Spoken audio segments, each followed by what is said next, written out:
Hello everyone and welcome back to this new video where we're going to talk about a food processing company, and they are one of the largest cocoa grinders in the world. It's very related and close to my heart because one of my favorite foods in the world is actually chocolates, and especially Malaysia, we're not known as a big chocolate consuming country, and therefore you find it surprising that one of the largest cocoa grinders in the world, this company called Guan Chong, is actually listed in Malaysia. So we're going to dive into their business model, their financials, the potential growth that they may face, or even headwinds that they may face, the risks involved if you were to invest in this company, and what are my thoughts on this. So stay till the end to find out the entire picture. As a disclaimer, I do own shares of Guan Chong Berhad. This video should not be constituted as a buy or sell recommendation. It's purely for educational purposes only, and use it as an education tool to let you understand the nature of the chocolate industry, and even more specifically the cocoa grinding industry. So who is, or rather what is, Guan Chong Berhad?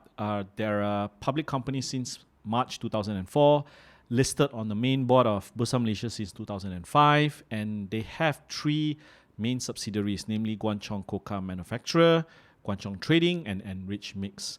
The nature of their business involves the manufacturing of cocoa-derived food ingredients, namely cocoa mass, cocoa butter, cocoa cake, and cocoa powder. They recently did an acquisition of over 100-year-old German chocolate company called Sokinak, which we'll talk about later under the prospects. And this gives them a window or a door into the European market, which is one of the largest chocolate consumers in the world. This also gives them an edge because prior to this, most of their business is conducted from a B2B. That means they sell to other chocolate manufacturer brand names like Hershey's, Nestle, Ferrero Rocher. But now with the acquisition of Sokinak, they have their own brand name, which gives them a window from a business to consumer directly kind of avenue. And therefore, we likely should see margins increase.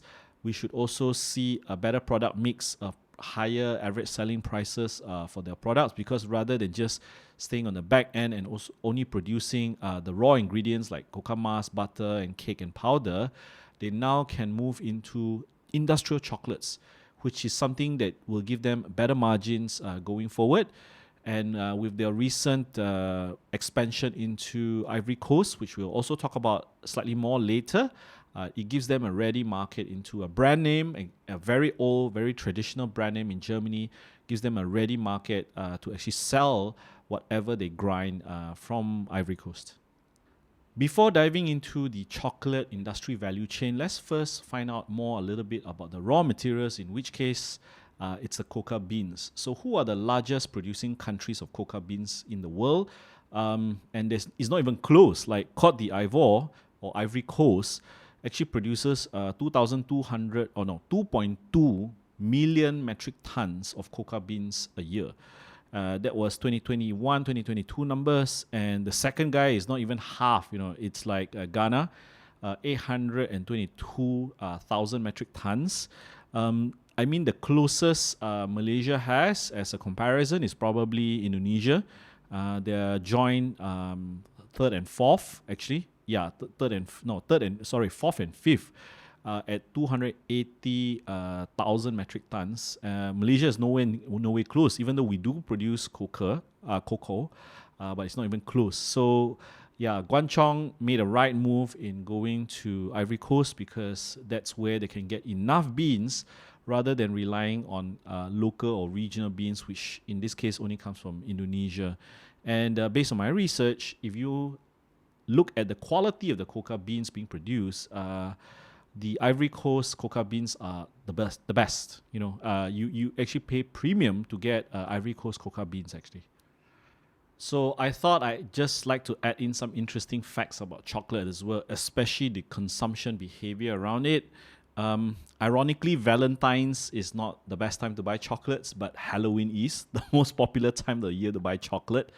November 1st is the biggest day for chocolate sales in the US, and this is where it really got interesting. The average cost of a chocolate bar in 2022 is up by 8%. Yeah, so inflation really there's a cost pass through to consumers.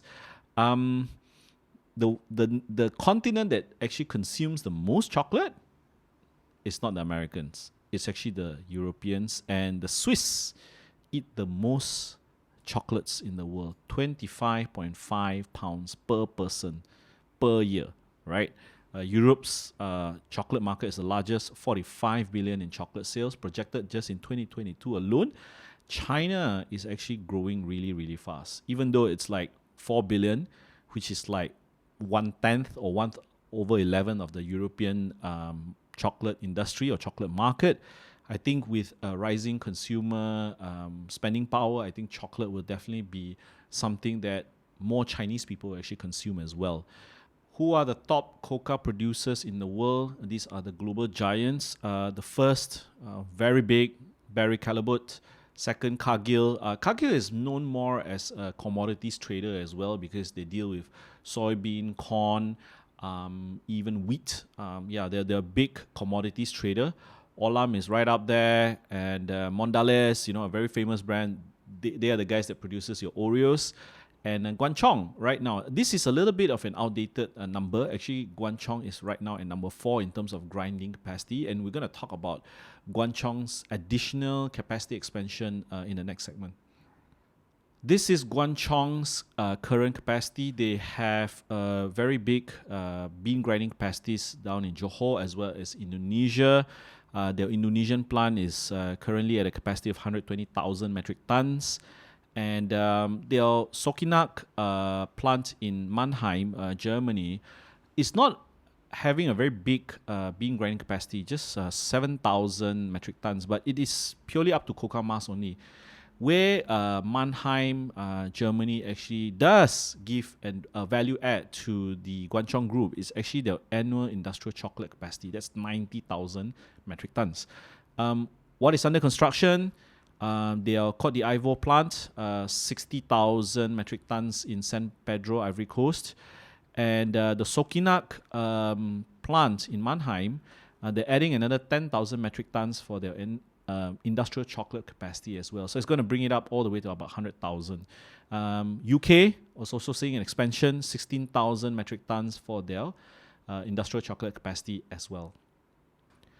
So these are the largest chocolate manufacturers in the world, guys like Mars, Ferrero. We all love our Rochers, the Mondelezes, Meiji of Japan, Hershey's, and Nestle. So these are all large chocolate manufacturers, including industrial chocolates, and they get all their beans from the big guys, including Guan Chong. So remember earlier I mentioned about Olam and the Barry Callebaut. So these are all grinders that actually produces the raw ingredients for these chocolate manufacturers, and they have a brand that they market to the consumer directly. The advantage where Guan Chong has with the acquisition of Sokinak, they now have a brand. It may not be as big as the Hershey's or the Nestle's of this world, but it does give them a foothold into the European chocolate market with their own brand and their own industrial chocolate manufacturing capacity.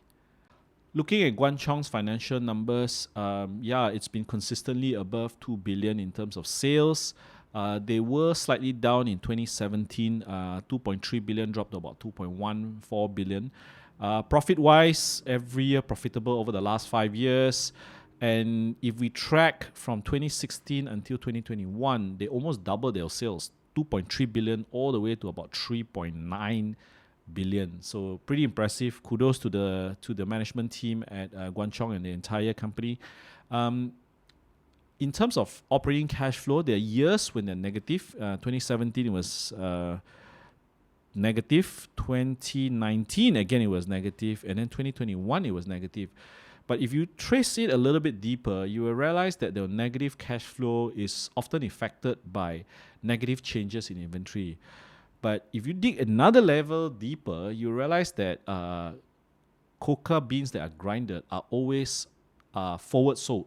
That means whatever inventory that you see this year, the grinding capacity that is either being grind or will be grind this year, that batch is already sold for next year. However, maybe because of the timing of the accounting, it records it as an inventory that's still not yet delivered. And therefore, with this negative inventory, it actually impacts the cash flow and it looks negative.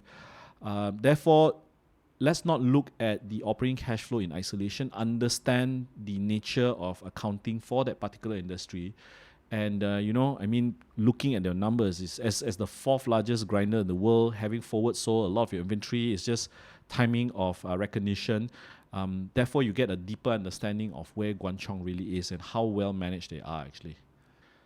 On the balance sheet side of things, Guan Chong did load up on a lot of long-term debt in 2020, but that's because they did two major things.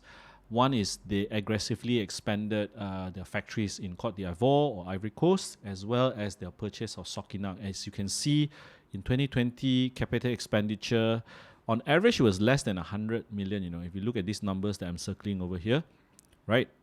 But in 2020, they aggressively expanded capex as well as their cash acquisition of Sokinak, which is, if 134 plus 312, you're talking about roughly about 350 million. That's why their long-term debt actually shot up, and they needed that money or that debts to actually execute these two projects. In 2021, financial year ends in December. Long-term debt has been slightly reduced by about 30 million because they still needed money for expenditure, especially their plants in the UK as well.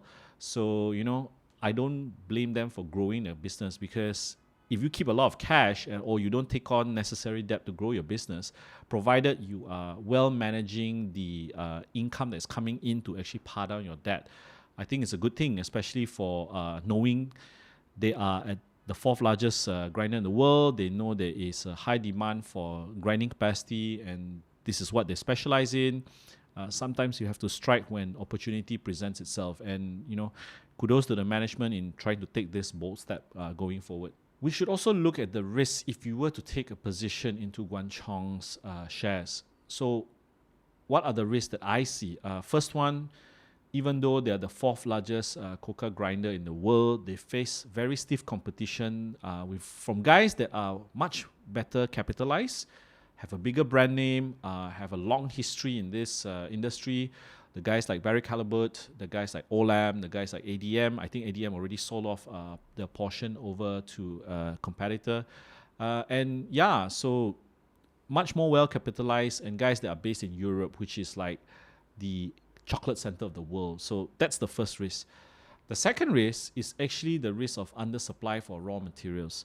And that's one of the reasons why I think Guan Chong actually expanded into Ivory Coast, world's largest producer of coca beans in terms of as a country.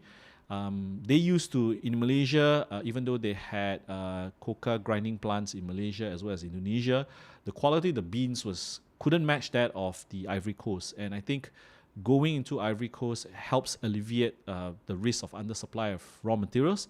Secondly, it's closer in terms of geographical distance to Europe, which is the chocolate capital of the world. The third risk I see is actually now buying Sokinak, which is a more business-to-consumer brand and subsidiary of the business. It's a little bit more nuanced and different in terms of operating culture and structure, because all this while, Guan Chong has always been a raw material supplier. And in terms of raw material supplying business, the operating nature of it is that you don't actually need to build a brand, because it's like, even though your quality of beans are good, the brand is built because of the quality of the beans. But now, with a consumer-facing brand, you have to think a little bit about marketing, a little bit about access to the consumer, understanding the behaviors of chocolate consumers in Europe as well. So I think that's the third risk. Fourth risk, I think, is actually the currency fluctuation. Now, a lot of their trade or their raw ingredients are actually transacted in US dollars or in Great Britain pounds. However, their reporting currency is in ringgit. The strengthening of the US dollar towards the ringgit is actually beneficial towards them, because I think whatever they buy and they sell is actually a natural hedge, because they usually sell in US dollars as well. But the conversion obviously to their detriment, because if they were to report in Malaysian ringgit, there is some translation losses. but I don't think it's as big as the three other risks earlier that I mentioned earlier. The fourth one, I think it's alleviated because of the natural hedge of raw materials being bought in US dollar and also sold in US dollars. Yeah, those are my four main risks that I can think of if you were to take a position into Guan Chong. So there you go, my thoughts about Guan Chong. I've covered the nature of the business. They're more of a cocoa grinder and now moving up the value chain into industrial chocolates. They purchased a very old, very traditional German chocolate company called Sokinak, and it gives them a footstep into Europe, which is the chocolate capital of the world. The financial numbers look good. I think very well run, very well capitalized. They took on long-term debt for a good reason to expand the Ivory Coast operations as well as the purchase of Sokinak. And in terms of risks that we should be looking at, I think by them moving into Ivory Coast, they kind of like alleviate their risk on the undersupply of beans. There's not enough beans for them to grind, and they're also building capacity. So kudos to the Guan Chong Group. We as Malaysians should be proud. We're not a huge chocolate consuming country, but we have one of the largest cocoa bean grinders in the world. So kudos to the Guan Chong Group.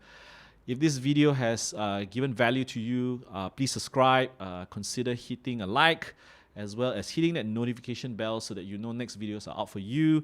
Do spread the word and help that YouTube algo actually build a better investing community for us Malaysians and as well as other people around the world. See you guys in the next video.